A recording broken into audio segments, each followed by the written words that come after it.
Everything's dead in here, Houston. No signs of... I just can't tell you how proud we all are. Peace and tranquility to Earth. Hai kalian semua, apa kabar? Kali ini aku mau bahas sebuah film yang berjudul Transformers: Dark of the Moon, yang merupakan film yang dirilis pada tahun 2011. Sebelum masuk ke alur ceritanya, pastikan kalian sudah subscribe channel ini. Nggak usah berlama-lama lagi, kita langsung masuk ke ceritanya. Oh shit!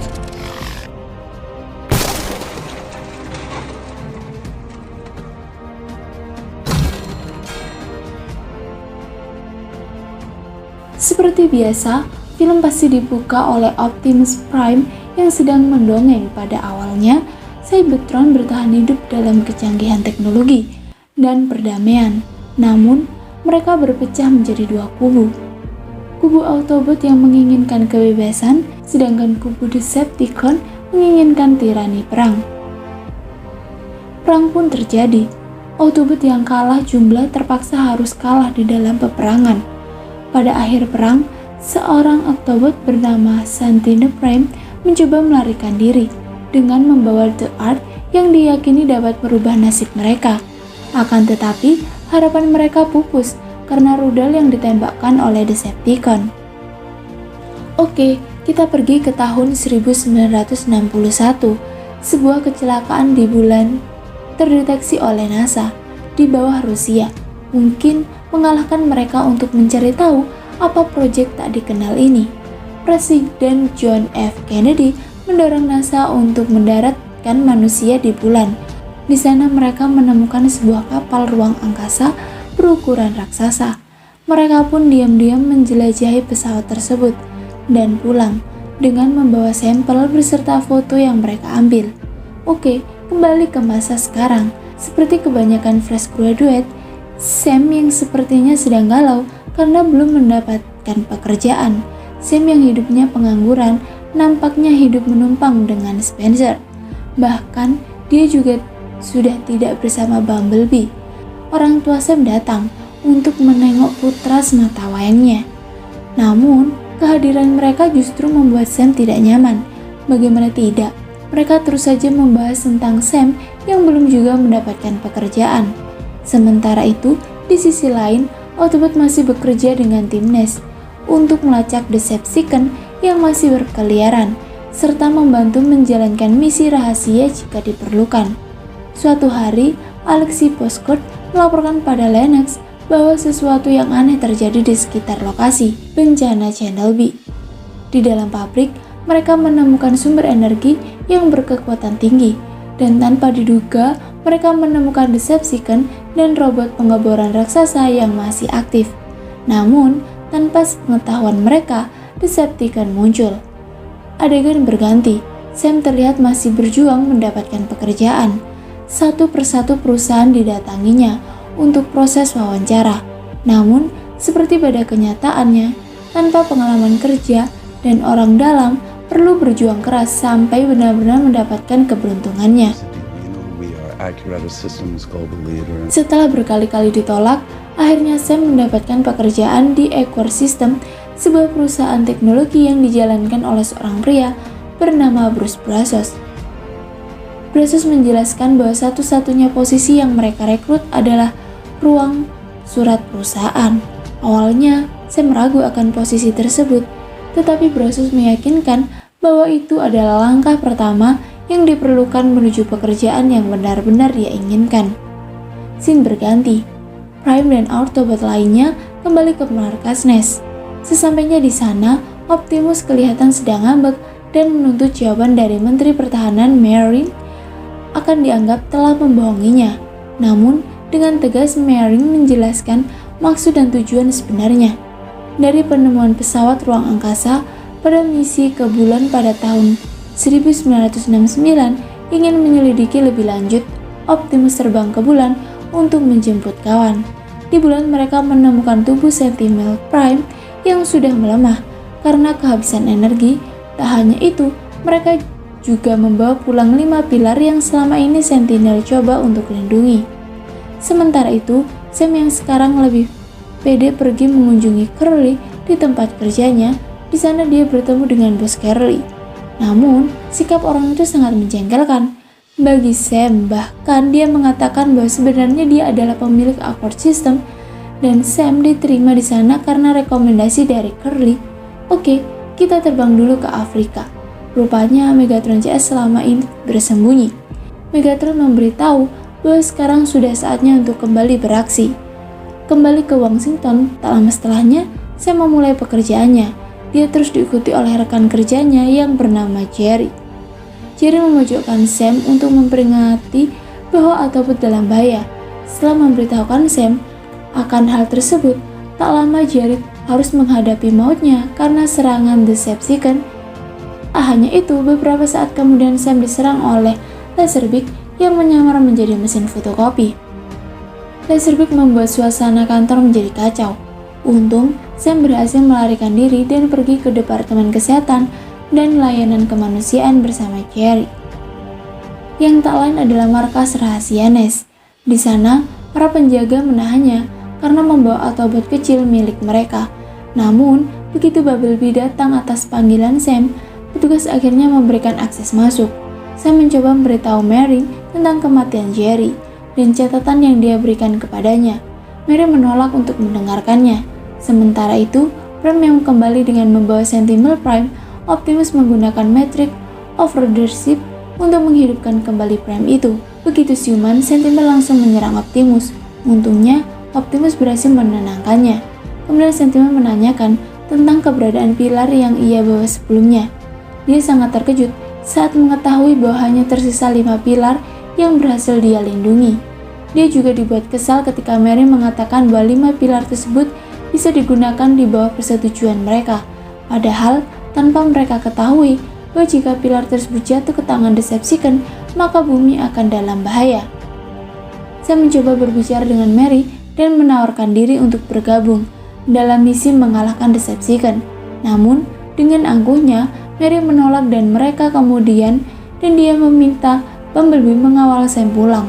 Namun, seperti ada yang ditutup-tutupi, Sam memutuskan untuk melakukan penyelidikan.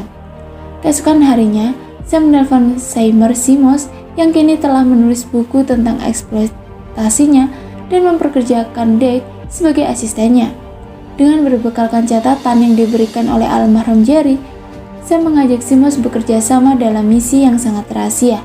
Tanpa pikir panjang, Simos menuju dan segera meluncur ke tempat Sam. Sementara itu, Optimus terlihat sedang menjadi targetnya. Sentinel di bumi, mereka menyaksikan matahari terbenam di Washington. Mengagumi keindahan planet ini yang mengingatkannya pada Cybertron sebelum perang. Optimus menawarkan untuk melepaskan Matrix ke Sentinel, tetapi dia menolak dengan sopan karena dia menganggap Optimus pantas untuk tanggung jawab tersebut. Adegan berganti, Sam dan Simos menganalisis catatan milik Jerry. Di situ, mereka mendapatkan fakta bahwa semua orang yang terlihat dengan misi kecelakaan di bulan hilang secara misterius. Saat sedang asik-asiknya berdiskusi, tiba-tiba Curly masuk dan terkejut ketika mengetahui tentang penyelidikan Sam. Dengan sangat jelas, dia menunjukkan ketidaksukaannya tentang hal tersebut. Curly pernah kehilangan kakaknya dalam perang yang melibatkan Transformers. Dan ini menjelaskan ketidaksukaannya atas apa yang Sam lakukan. Kemudian, dia bersiap dan menghindari undangan pesta dari Delon. Singkat cerita, penyelidikan mengungkapkan bahwa ada beberapa misi bulan yang direncanakan yang akan dilakukan oleh Rusia, tetapi mereka dibatalkan secara misterius. Sam, Simon, dan Deke melacak 2 cosmonaut yang membelok. Setelah beberapa diskusi, mereka menjelaskan bahwa kamera astronot pernah menangkap foto sisi gelap bulan dan menemukan jejak aneh serta tumpukan benda-benda asing. Mereka menunjukkan selingan foto tersebut pada Sam CS, yang ternyata adalah foto pilar-pilar dan jejak yang diyakini adalah jejak milik Decepticon. Decepticon membutuhkan Sentinel Prime untuk mengaktifkan pilar-pilar tersebut. Sam dan Autobot lainnya mencari dan mengantarnya kembali ke Nest untuk keselamatan, namun mereka diserang oleh 3 mobil SUV hitam yang ternyata adalah 3 Decepticon berwujud Terminator yang dikenal sebagai The Threads pertempuran pun berlangsung. Setelah para Autobot berhasil menghancurkan mereka, Sam meminta Lana CS untuk melindungi Sentinel dari para Decepticon. Namun, di saat yang sama, Sentinel secara bersama mengungkapkan bahwa sejak lama dia telah membuat kesepakatan dengan Megatron untuk mengakhiri perang dan membangun kembali Cybertron. Kemudian dia menyetrum yang lain serta menghancurkan markas NEST dan kabur dengan membawa 5 pilar. Mary yang melihat kekacauan yang terjadi dengan angkuhnya menyalahkan Optimus atas apa yang telah terjadi. Sementara Sentinel menyelaraskan pilar di kolam pemantulan Megatron menjelaskan kepada Starscream bahwa Sentinel sebenarnya yang membelot ketika dia meninggalkan Cybertron. Megatron telah berencana untuk bertemu dengannya setelah memulihkan All-Spirit, akan tetapi nasib menghalangi mereka berdua.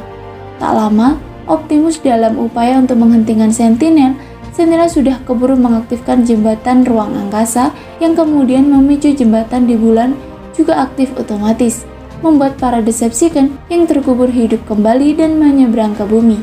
Saat pulang dengan mobil Carly, keadaan semakin kacau karena tiba-tiba mobil tersebut berubah menjadi Decepticon yang mengunci Carly, yang di dalamnya kemudian Laserbeak muncul dan menyerang Sam.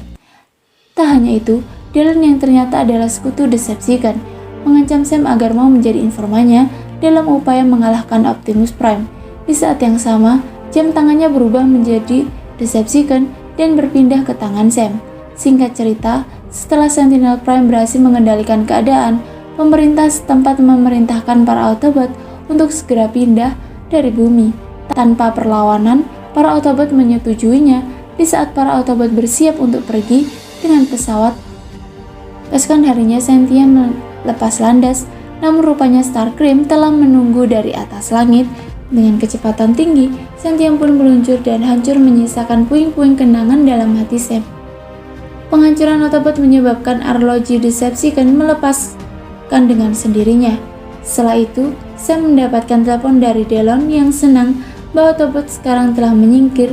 Setelah Delon menutup teleponnya, Sam meminta bantuan Simos dan Doug untuk melacak lokasi pria tajir itu lewat ponselnya.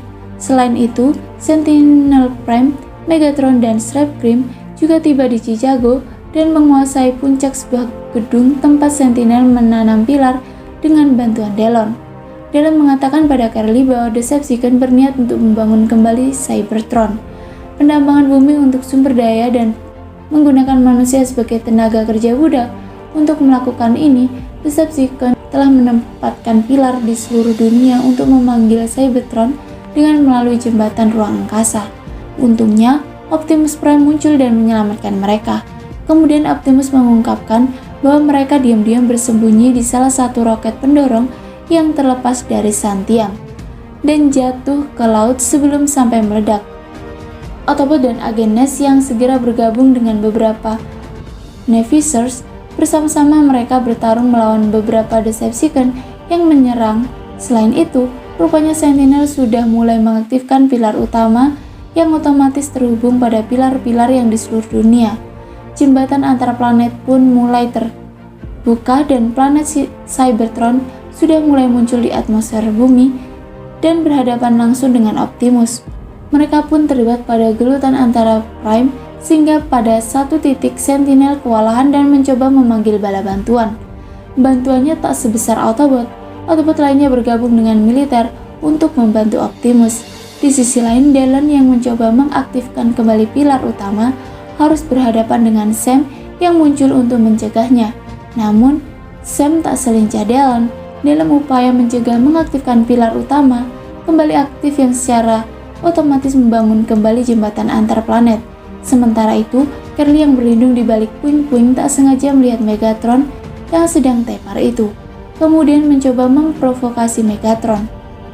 Carly mengatakan semua yang terjadi tidak sepadan dengan apa yang didapatkannya. Karena alih-alih menjadi pemimpin, Megatron nantinya hanya akan dijadikan kacung oleh Sentinel Prime. Ia juga menginginkan kekuasaan, namun seketika dia teralihkan oleh pertarungan antara Optimus dan Sentinel. Tak terima hal tersebut, Optimus bangkit dan menghabisi Megatron. Dilanjutkan menembak Sentinel sampai modar. film pun selesai. Dari film ini mengajarkan kita untuk menepati janji bagaimanapun keadaannya. Terima kasih karena kalian sudah nonton video ini sampai akhir. Jangan lupa untuk tekan tombol like dan subscribe, serta nyalakan lonceng notifikasinya agar kalian gak ketinggalan channel ini upload video lagi. See you next video, bye!